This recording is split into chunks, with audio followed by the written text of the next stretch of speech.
Salut, c'est Tom sur Aquaculture One. Aujourd'hui, je vais te présenter comment évolue l'oxygène en fonction de la salinité et peut-être sauver tes poissons, tes coquillages ou tes crevettes. Alors à tout de suite.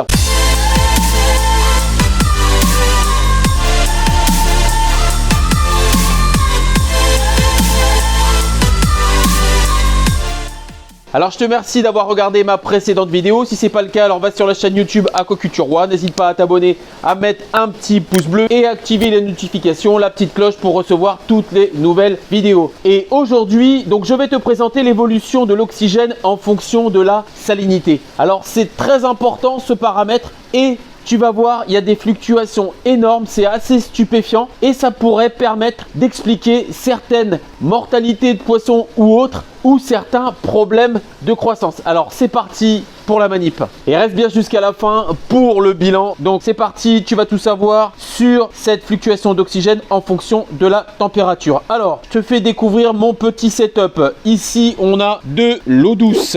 Ici, on a de l'eau à 15 pour 1000, 15 grammes de sel par litre d'eau qui pourrait, on va dire, convenir ou être similaire à un milieu, par exemple, d'estuaire. Et ici, on a donc de l'eau de mer, 35 pour 1000, 35 grammes de sel par litre d'eau. Alors, c'est de l'eau de mer que j'ai reconstituée à partir d'eau douce et en ajoutant du gros sel de mer pour les besoins d'expérimentation. Et je testais ma salinité grâce au réfractomètre que tu connais déjà. Et tu pourras aller un petit peu plus loin en cliquant sur la fiche que je te fais apparaître sur le tuto salinité. N'hésite pas à y aller, c'est très instructif. Alors, je précise ici que la température est équivalente dans les trois béchères. Elle est située aux alentours de 25 à 26 degrés. Alors, pour les spécialistes, je précise que en fonction de la salinité, je réétalonne, je refais l'étalonnage pour la salinité à chaque mesure de salinité. Alors, c'est parti, on y va.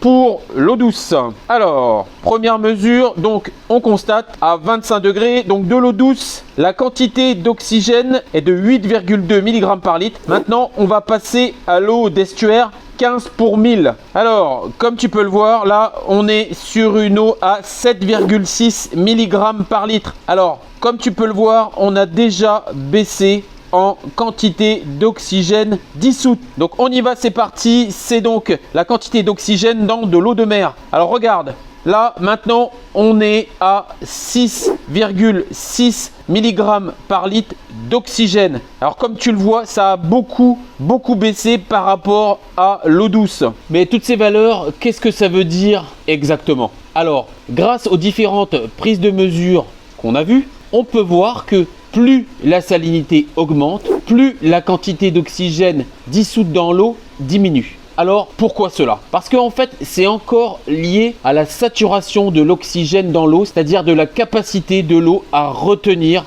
l'oxygène. Et ça, si tu peux le voir sur ma précédente vidéo, tu apprendras que cette capacité à retenir de l'oxygène, elle est fonction de la température. Donc ça, tu le trouveras sur ma précédente vidéo. Et là, on vient d'apprendre que la capacité de l'eau à retenir de l'oxygène est aussi fonction de la salinité. Plus la salinité augmente, moins l'eau peut retenir d'oxygène. Donc après cette mini-analyse et ces prises de mesure, je t'invite à rester jusqu'à la fin pour découvrir le bilan, les différentes solutions qui s'offrent à nous pour contrer cette baisse d'oxygène en fonction de la montée de la salinité. Alors reste bien jusqu'à la fin, n'hésite pas à t'abonner, un petit pouce bleu, on y va pour le bilan. Alors on a déjà vu qu'il y avait des risques en fonction de la densité de poissons. Ça tu pourras le découvrir sur une de mes fiches que je t'ai fait apparaître tout de suite. Il y a un risque de l'oxygène en fonction de la température et ça tu l'as découvert dans ma précédente vidéo. Et maintenant on voit qu'il y a un risque oxygène en fonction de la salinité et ça peut occasionner des mortalités. Alors qu'est-ce qu'on peut faire pour prévenir tout ça? Alors si on prend encore ce niveau de 5 mg par litre d'oxygène dans l'eau qui est le niveau de confort minimum de mon poisson,